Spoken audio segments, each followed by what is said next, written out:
Political Poison, Book 2, Paul Turner Mystery. Author, Mark Richard Zubro, St. Martin's Press, New York, 1993. Narrator, Eric Aust. Chapter 6. The chime sounded faintly through the solid oak door of Lilac Ostergaard's home. She answered, stared at each of them from head to toe, and pointed at them. "I remember your police, but I don't recall your names. Come in." She led them into a parlor done in metal furnishings. Two turn-of-the-century rocking chairs set on either side of a marble-fronted fireplace, wrought iron antique candelabra, stood on either side of silk-covered settees, which leaned against both walls. The three of them sat in griffin chairs, grouped around a cast-iron-legged coffee table, with a glass top. Turner felt the stiffness of the chair on his back, yet didn't find the chair completely uncomfortable. A bay window was enshrouded by gray velvet curtains which kept the light soft and muted. A lilac touched a button on the wall, and a silver chandelier glowed to life. Moving back a few of the shadows in the room, sepia-toned portraits of children in 18th century garb filled the walls. Lilac wore a white woolen suit adorned with a sterling silver brooch. Turner explained about investigating the murder, then said, "We're hoping you can help us," he said. "We need to know about Laura and Gideon Giles. One thing we don't know is how involved Laura Giles was with her husband's campaigns." Lilac leaned over and placed an elegant finger on Turner's arm. "Are you expecting me to implicate my best friend in the whole world?" Her voice murmured softly and seductively.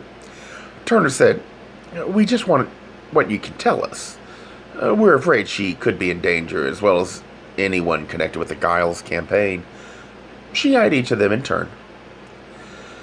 "I will be as truthful as I can."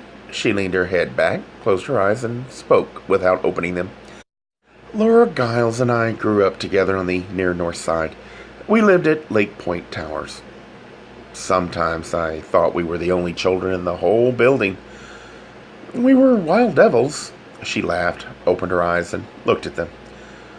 "Laura Swift, that was her name then, was the most fun-loving person, prone to playing pranks, but her parents doted on her. She could do no wrong in both homes. The philosophy was the same. Kids weren't supposed to get in the way of the career, so we played mostly unsupervised. It was glorious. She told them about going away to Stanford University, both on scholarships. Lilac and Laura continued their wild times in college. They didn't have a party in that town that we didn't get begged to come to." She sighed. "And then we both fell in love with different men. We double-dated for a while, but I felt Laura drawing away. She got herself wrapped up with Giles. She came to her senses after a while, realized no man was worth wasting that much time with. We pursued careers." "So how'd she wind up married to Giles?" Turner asked. "He offered her excitement, promised she could keep her own career, claimed he didn't want kids. You can never trust a man on that. Eventually they all want a little junior to carry on after them." She tapped her fingernails on the edge of her chair. "In the past couple of years, he put her under more and more pressure on the offspring issue. I told her he just wanted kids to have somebody on the platform with them. All those male politicians need to have their family around to prove their virility." "How close were you to Laura?" Turner asked. "Close enough to know the size of Gideon's penis, and I've never touched him or seen him naked. Laura and I talk every day on the phone, see each other for lunch at least once a week." "Did Gideon Giles object to you being so close to his wife?" Fenwick asked. "Didn't make any difference. She did as she pleased." "They weren't a close couple," Turner said. "Did they love each other, you mean?" Lilac said. "I guess," Turner said. "In a modern marriage sort of way, yes. They did things together." "Like what?" "They loved to cook or go out dancing until all hours of the morning. When they started going out together, neither could cook very well, and they enjoyed taking the same courses, watched or taped every single one of those cooking shows on television. Plus, Laura loved politics. She liked the glitz. I tried to break her of it. She claimed she knew it was all a sham, but she loved it anyway. We have it from several sources that Giles sold out to get himself elected, Fenwick said. I wouldn't know about that. I never got near the campaigns. Laura invited me all the time. I turned down every one. Did she ever talk about or express a concern about Gideon selling out? Fenwick asked. Alec thought a minute. No. He was pretty typical for a hard-driving white man. He'd thump his chest if he didn't get his way. But they all do that. Wanted to be more macho than thoughtful. He was involved in a lot of heart-tugging type of causes, Fenwick said. Old Gideon loved cheap sentiment, loved what it could get him, and what he wanted to get was elected. Lauren never mentioned some kind of deal that got him elected or helped him beat Mike McGee? No. They gave it up. They called back to headquarters. Turner had 2 phone messages, one to call Mrs. Tolucci, the other from Mary Ann Elliott. They found a payphone. Turner called Mrs. Tolucci first. She rarely called him at work. If it was an emergency about one of the boys, she would have found a way to get hold of him without having to leave a message. As it was, he knew it had to be important. I've got you a meeting with somebody with real power in this city. She gave him an address on the west side of the city. She said, it's for 10 o'clock tonight, and you have to go alone. Who is it? Turner asked. You'll know when you meet him, Mrs. Tolucci said. Why won't you tell me? Turner asked. Mrs. Tolucci sighed. Because I promised not to tell. I think it is best to accept the good fortune and leave it at that. Turner knew he wouldn't get anything out of her. She didn't want to tell. He checked the address. He didn't remember the neighborhood as the kind you took a casual stroll in at any time. Is it safe to wander around there at the time of night? He asked. I would never send you somewhere unsafe. A guard will meet you at the gate to the driveway. You have to go alone. He won't talk if you bring someone else. I trust him. Turner knew he never should have doubted Mrs. Tolucci. If she promised it would be safe, it would be. He dialed the number for Mary Ann Elliott. Nobody's talking to me, she said. Everybody clams up. When they hear what I want, she promised to keep trying. Turner thanked her. He told her he had a possible lead into a political connection, but didn't go into details. As he hung up, Fenwick called from the car. Get in here. I've got some news. Turner got back into the front seat of the car. Fenwick said, While you were yapping with the woman, I talked to Blessing at Area 10. Did he find anything in the background checks? Turner asked. We've got 2 strong connections so far, Blessing told me. Which was 2 more than cops usually got from checking into backgrounds. We've got clean records on the families except for Giles' brother-in-law, Alex Hill. Don't remember anything special about the interview, Turner said. My notes are at the station. They have him for assault on some ship while in the Navy. He almost got court-martialed. Not much of a motivation for murdering his sister's husband, Turner said. Fenwick said, We also got the kid who was the secretary the day Giles got killed. He left the campaign organization about 3 months ago. Turner gazed disgustedly at Fenwick. Kid tell you anything about knowing Giles before this? Fenwick asked. Not a peep. Lying shit, Fenwick said. They all lie, Turner said. You must be really depressed about this case, Fenwick said. Of all the detectives on the squad, Turner tried keeping a realistic perspective on the world. For all the cynicism concomitant with the job and the impossibility of solving every murder or stopping crime, he tried to hold on to a sense of proportion because one of the basic rules you learn as a detective is that everyone lies. Every kind of criminal, half of major crime witnesses, and an awful lot of cops. It's the detective that has to sift between lies and catch the glimmer of truth, if there is any to be found. Murderers lie because they have to. Witnesses lie because they think they have to, or to make themselves feel more important. Maybe get themselves on a TV newscast. Many lie for the sheer joy of it, or to not give accurate information to the police on the general principle that it isn't a good idea to tell the police the truth. Goddamn kid is going to get his ass beaten, Turner said. If he's got information, I'll get it out of him. Good, Fenwick said. Of the two of them, usually it was he who had to be calmed down about taking a witness or a suspect apart. Although, in all the years he'd known him, Turner had never seen Fenwick harm an innocent person. As they drove, Turner told Fenwick about the interview Mrs. Tolucci had set up. I don't like the idea of you going by yourself, Fenwick said. I know you trust Mrs. Tolucci, but does she really know these people well enough to believe they won't hurt you? I have absolute faith in her, Turner said. Fenwick grumbled about his going until Turner reiterated, They won't talk to me if I bring somebody along. It'll work out. I hope so, Fenwick said. But you should at least have a wire and back up a block away. I'll wait for you nearby. No wire. Let me think about backup. The partners trusted each other's judgment, and Turner appreciated the concern. They pulled off Lakeshore Drive at the Museum of Science and Industry. They took 59th Street west to Woodlawn, a right on Woodlawn Avenue 2 blocks to the dorm. The student at the downstairs desk stopped, picking at a pimple, long enough to glance at their identification and send them upstairs. Turner knocked on Burke's door. It swung open a moment later. Burke wore gauzy red running shorts, white socks, a sleeveless pullover sweatshirt that gathered tightly at the waist. He smiled at Turner.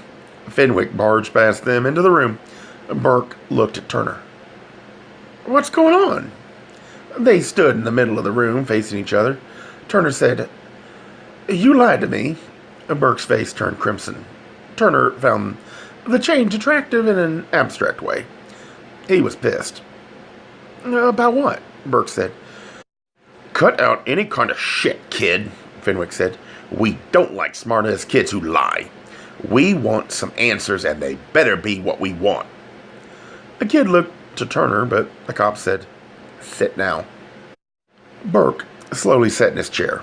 Turner wondered if the 19-year-old deliberately let his legs spread wide apart so his jockstrap showed, or if it was as unaffected as he pretended to be.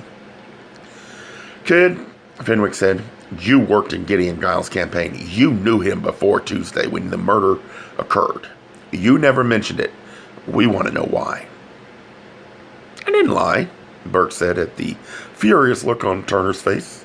He added, Okay, I should have told you I knew him, but I didn't want to be involved in the murder. I was scared. If my parents found out, I'd be shipped back to Iowa on the first bus. But you called me back about your room, Turner said. Why not just keep your mouth shut? Burke looked from Turner to Fenwick and back. He shifted in the chair so his legs were tight together. Turner noted that the kid looked genuinely frightened. Turner knew he hadn't committed the murder. He was just a scared kid from off the farm who didn't know any better. I was afraid, Burke muttered. Of what? Fenwick asked. Of a real murderer. What the hell is it that you know? Nothing, Burke's voice squeaked. I swear, I don't know anything about the murder. But you know those people, Turner said. You might be able to give us valuable information. I'm sorry, Burke said. I didn't mean to screw up. Tell us what you know, Fenwick said. We want everything you know about Giles and his organization. I just stuffed envelopes and answered phones, Burke said. He held out his hands, imploring them to believe him. Turner felt sorry for the kid. He leaned against a poster of Jimmy Dean and said, Okay, Burke, let's take it slow. You may know more than you think. Burke told them about how 6 months ago he joined the campaign. A lot of the people on campus were signing up at the same time. It had been like a crusade, a fun thing to do, a way to meet people for someone new to the city. He'd gone 2 days a week up to the February election, with only time off for going home for Christmas and during finals. Did you know Frank Riken? Turner asked. Nice looking, blonde, in his mid-30s, Burke said. He came around and tried to flirt with all the women who volunteered. Some of the younger ones got intimidated, but the older ones told him to get lost. He always came back for more, kept trying to get dates. I never met anybody who could handle that much rejection. Did you know any of the women he asked? Turner asked. Anybody get mad enough to get revenge? I didn't really get to know that many people that well. I think after a while all the women laughed at him. To his face. He never seemed to take it seriously. Burke had only seen Giles 3 times, and that at a distance, and never talked to him. He gave us pep talks as a group during the campaign. He was really sincere. You could tell. People liked him. He had a presence about him that you could trust. And he was for a lot of the causes I think are right. Like what? Fenwick asked. Burke's chin shot up. Gay and lesbian rights was the main thing. Turner said, Did you ever see him and Riken fight, argue, have angry words? I don't think I ever saw the two of them together, Burke said. The only problem I ever saw was with that Stimson guy. I'm not sure people like him very much. He was always telling people what to do. He was only the media guy, Fenwick said. Why would he be telling people what to do? Burke shrugged. I don't know. He just did. Why didn't people like it? Turner asked. I mean, Burke said that he was unnecessarily abrupt. If there was a nice way to say something in a nasty way, he always seemed to pick the nasty way. Anybody specific he picked on? Fenwick asked. Not really, Burke thought a minute. I did see him and Riken arguing a couple times. I remember someone in our group saying that if Riken had his way, maybe we'd get something done. What wasn't getting done? Turner asked. Lots of the volunteers wanted to get involved in the causes. I wanted to go to Springfield and lobby for gay rights. That's hardly something that would be on an alderman's agenda. What could he hope to accomplish by trying to intervene with the state legislature? Turner asked. It was in his gay rights platform statement, Burke said, that we would take busloads of people down and to lobby in the state capitol. There we go, Turner asked. Something else always came up. I mentioned it to Riken one time, and he told me to try and stick with the campaign. That if Giles didn't get it accomplished, no other politician would. That none of the others cared enough or dared to take on tough causes. Other politicians in this state have been fighting for gay rights for years, Turner said. They don't much in my state. I didn't know about Illinois. At least Giles made the promise. Why'd you quit? Turner asked. I got bored, Burke said. I suppose I could have stuck it out, but the campaign was over, and they didn't really seem to want us around. Who didn't want you around? Turner asked. Stimson, Ashcroft. We'd showed up and want to work on gay rights, but they told us to go home and wait for them to call. I talked to a few other people, and they said the same thing. It happened to all the other causes, except for a few of Giles's pet ones. Which ones were those? Turner asked. Burke frowned. I'm not sure I remember. Is it important? We won't know until you tell us, Fenwick said. I guess. The Save the Lakefront people seemed pretty happy. Maybe the Friends of the Zoo. I think all the animal rights activists were pretty pleased. I really don't know. A rebellion of zookeepers, Fenwick grumbled. Burke stared at him. They asked more questions, but got no further answers. They got them closer to solving the murder. Fenwick walked out the door of the room first. Burke tapped Turner on the shoulder. The cop turned back. I'm sorry, Burke said. The teenager looked handsome and contrite. He was slender but muscular, his blonde hair winsomely falling into his eyes. He asked, Could I meet you for a cup of coffee sometime? Turner gazed into the youthful eyes. For what? He asked. I'd like to talk to you about...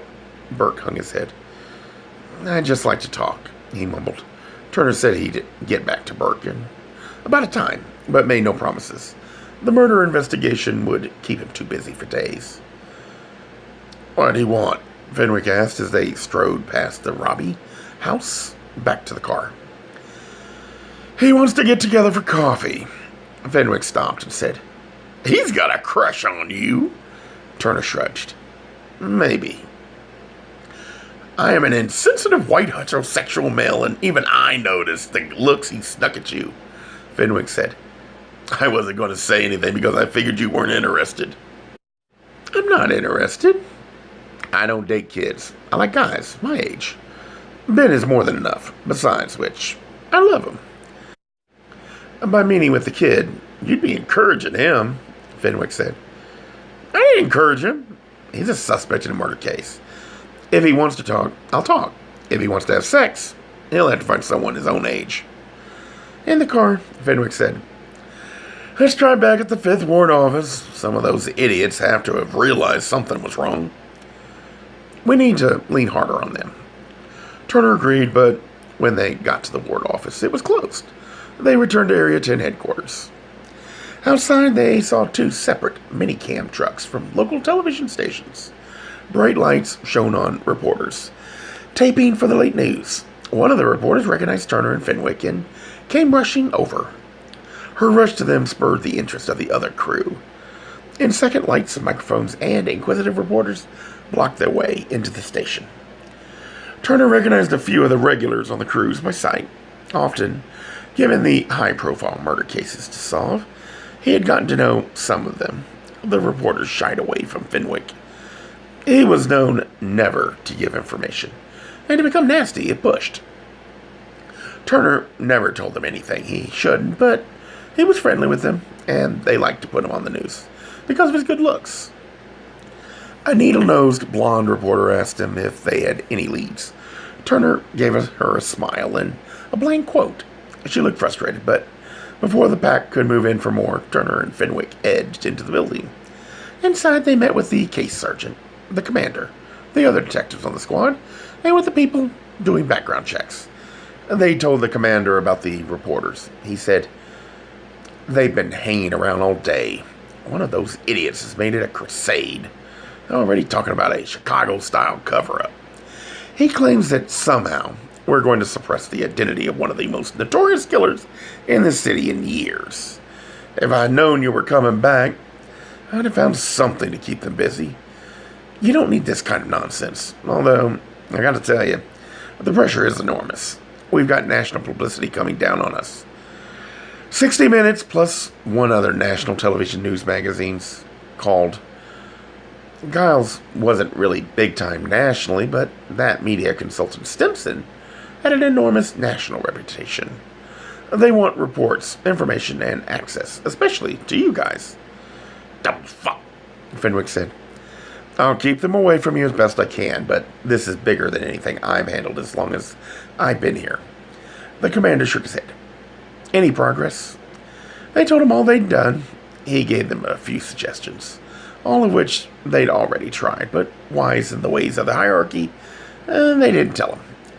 And then Turner and Fenwick got to their desks. They started the reams of paperwork. They began filing and cross-referencing tons of interviews and mounds of data. They paused in that work for half an hour. To visit Blessing, they spent most of that time poring over an enormous diagram. Blessing had prepared of all the people in the Riken, Stimson, and Giles families. Anyone connected to them politically, and the prominent people in the city who backed Giles or whom he had supported. As they stared at the diagram, Blessing said, I got more charts coming on any organizations Giles championed. They'll be cross-referenced with all these. Eventually, he'll be able to tell who knew who and what their relationship was in one glance. They took 1/4 floor wall and tacked the 4-by-6 foot sheet up. Turner and Fenwick started at opposite ends and studied it carefully. They met in the middle, and Fenwick said, Double and triple fuck! What the shit are we supposed to get out of this? The name of the killer, or maybe the secret to winning the lottery, Turner said. On another wall, Blessing was taping up copies of all the campaign literature, using 2 copies if one was printed on both sides. Why put all that up? Fenwick asked him. I want everything organized, Blessing said. I sent over for extra copies of things you only had one of. It gives me something to do when all the letters on the computer screen begin to blur. Don't waste too much time on it, Turner said. He glanced at the first row. That blessing had already attached. He saw lots of glossy pictures with tons of smiling people in them. He shrugged. Check the time. I gotta go meet my source.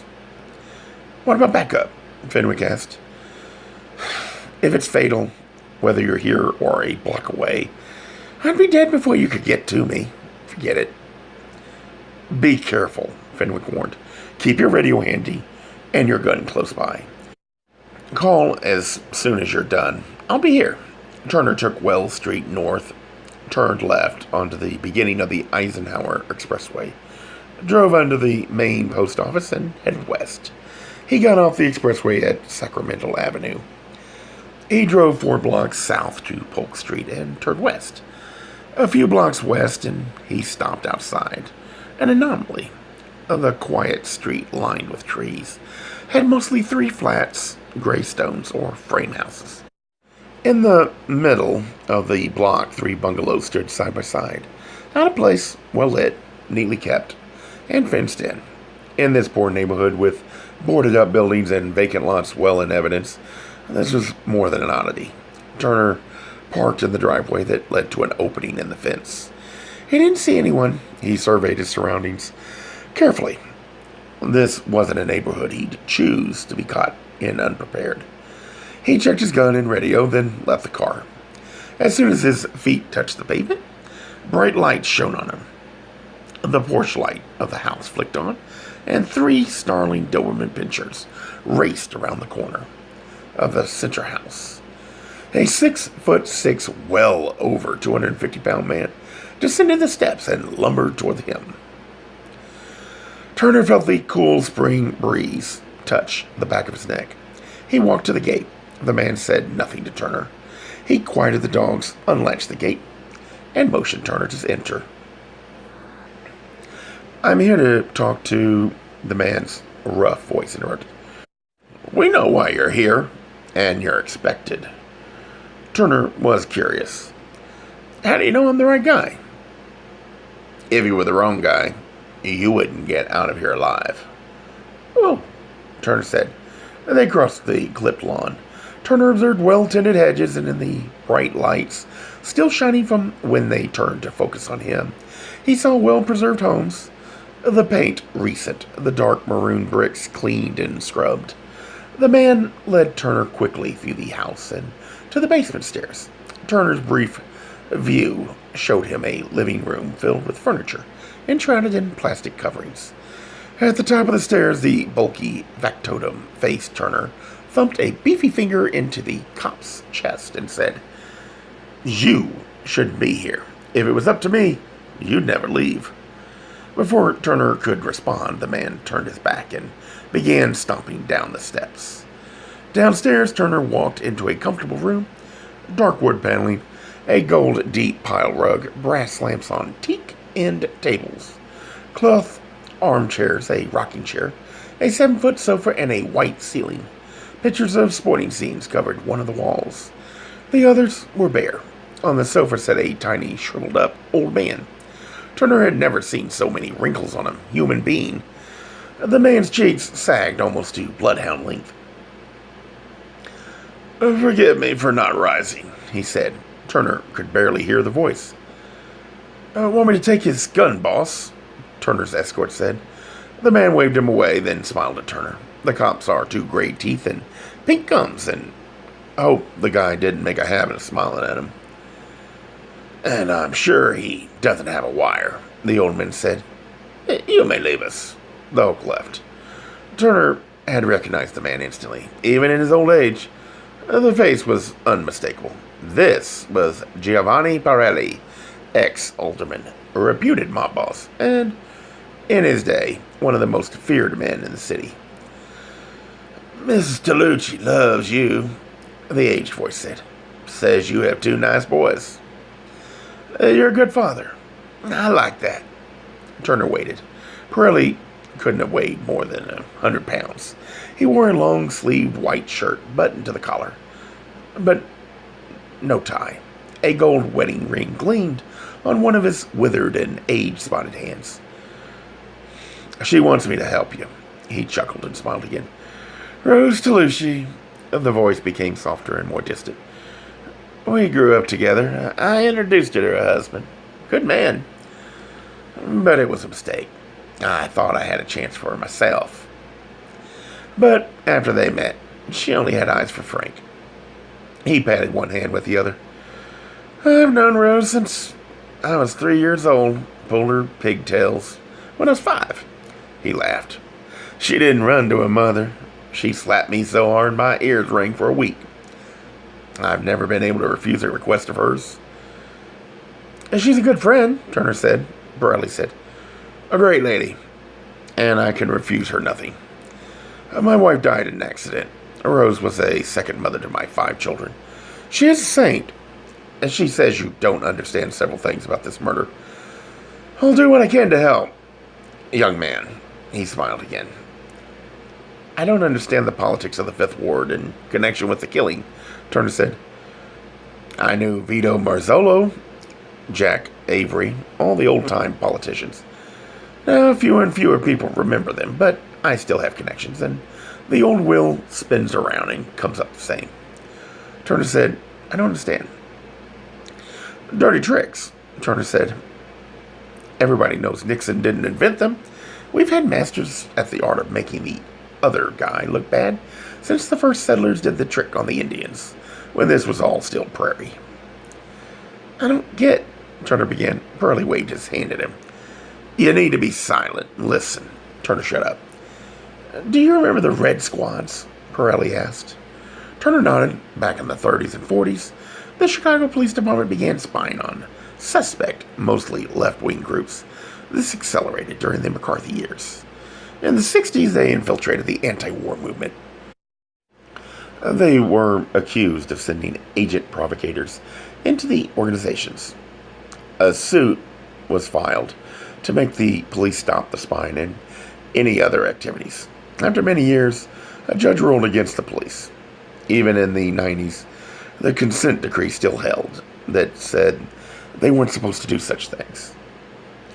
That kind of infiltration wasn't effective enough. Plus, they got caught.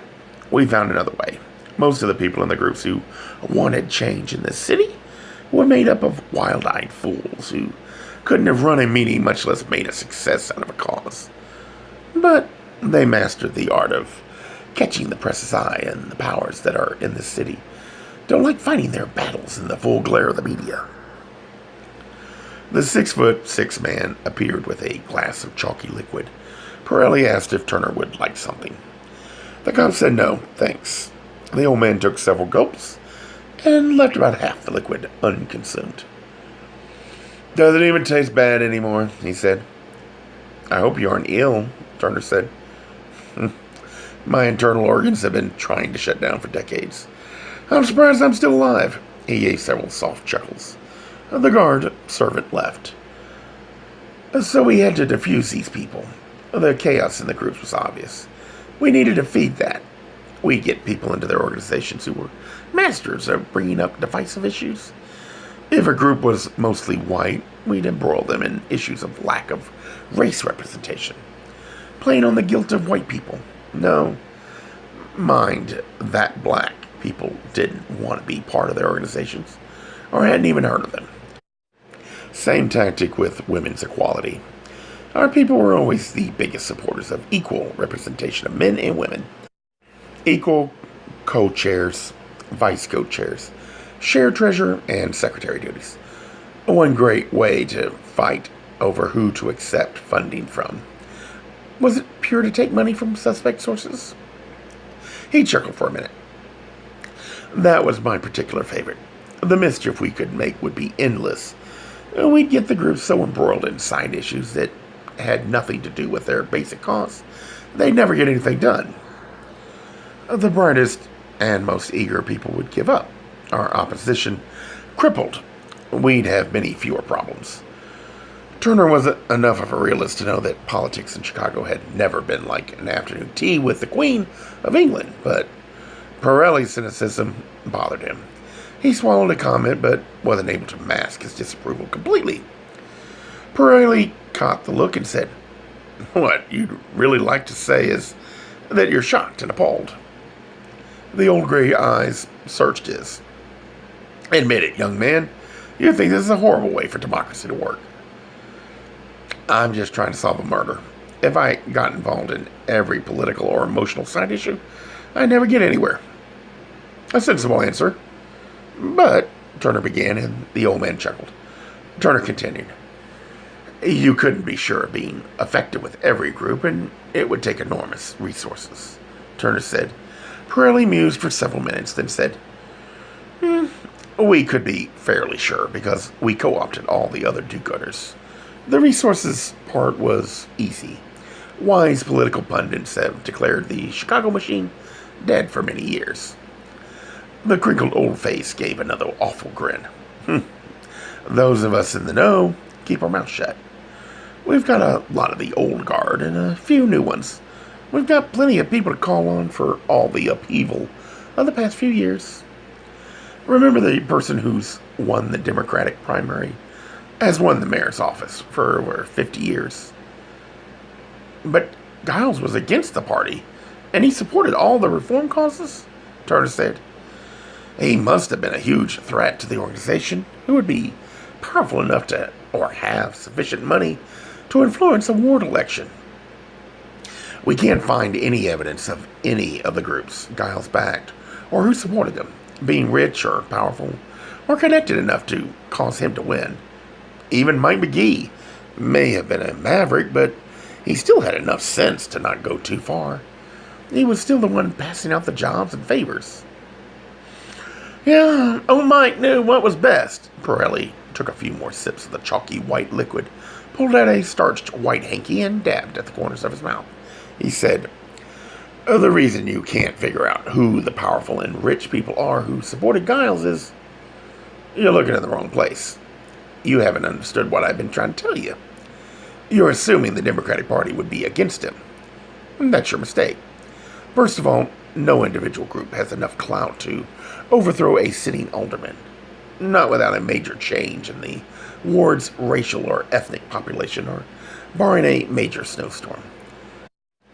This last reference was to the mayoral election of 1979, when then Mayor Belendick told the citizens of the city that their streets were clear of snow.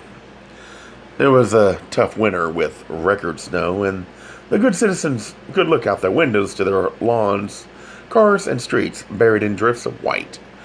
The blunder cost him the election. So the alderman in the 5th Ward retired. We needed a base, a front that everyone would assume was legitimately liberal. What better than the 5th Ward? We saw our chance. It was one of the great races. We ran 3 candidates, the one from the regular machine, who got rewarded with a judgeship, a real reformer, who was a fool, and our man Giles. But you didn't get rid of McGee, Turner said. Wasn't necessary at first, but eventually we had to dump old Mike. We were afraid he might catch on. For an Irishman, he was pretty smart. That was also a payback among the Irish politicians themselves. They've hated him for years. So all that talk from Gideon Giles was hypocritical rhetoric? Yes, he was a bought and paid stooge from the beginning. Does the mayor know this? Politics in the city is Byzantine, as you know. Would he have specifically ordered something like this? No. Do members of his inner circle know the truth? Of course. Could other people have figured this out? Maybe somebody caught on or caught Giles and was threatening to expose the whole thing. Pirelli thought a moment and said, I haven't heard anything. Look at how long it's been going on, and none of the papers have breathed a word. And my guess is they don't know anything. The easy story was to go interview Gideon Giles. Why break your neck trying to prove something as hard to track down as a conspiracy to do good? He chuckled. Turner said, I wish I found this harder to believe. Pirelli said, when we were young, we wanted power. Then we wanted to keep it. These people want power. Someday, they'll probably have it. But they're going to have to become a whole lot tougher and smarter. He laughed. Turner said, what about people being afraid of the whole scheme being known? Wouldn't that make someone frightened? First of all, I would know if people were frightened of the scheme coming out. No one in any organization has threatened to expose us. I have heard nothing. What I'm telling you is that no politician had any reason to get rid of Gideon Giles. Certainly, no one in City Hall. Second, if you're an outsider, why kill Giles and beat up the others? If you found out they were doing something criminal, you'd run to the press. You wouldn't need to murder anybody. Disillusionment. You've reversed these people as leaders of a cause, and your frustration, you murder them. Pirelli reached over and patted Turner's knee. Young man, if you really believe that, you'd better turn in your badge. Radical do-gooders don't do murder. Turner flushed slightly. He wasn't ready to abandon his ideal about insiders at City Hall being worried about the scheme being revealed. He asked, who besides Giles among his people knew he was backed by the party?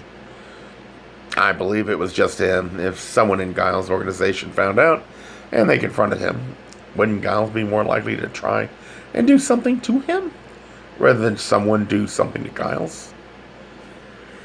If a true believer thought their cause had been betrayed, they might try anything. You're probably right. No one would really buy a conspiracy by liberal reformers, but the person who was in the best position to blow the thing out of the water is dead. And of the two people in the campaign most likely to know, one's been beaten and won't tell us anything. The other is missing. Supposedly they were closest to him. Turner sat silently for several minutes and thought. The old man kept quiet. Turner moved to the edge of his chair. What if it was Giles himself who was going to blow the whistle? What if he decided to end the sham? It would ruin his career, but he could drag down a lot of politicians. Maybe he had an attack of conscience. If he was going to turn on his backers, those in danger might be willing to do something vicious to stop him. Pirelli shut his eyes and was silent for a long time. Turner thought he might have fallen asleep. When the old eyes snapped open, they looked pained. You bring up an intriguing possibility. Young man, I have heard of no such problem or conspiracy. Gideon Giles never struck me as a man with any kind of conscience. I've never met a man more driven by ambition. He cleared his throat, pulled out his handkerchief, and spit into it. Pirelli said, I may be old, but I still hear everything that is to be heard among the powers in the city. I will check your theory. It will take some time. Turner thanked him and prepared to leave. Pirelli waved him to remain seated. There is something you must know. If you are even remotely correct, that shot fired at you could have been a warning.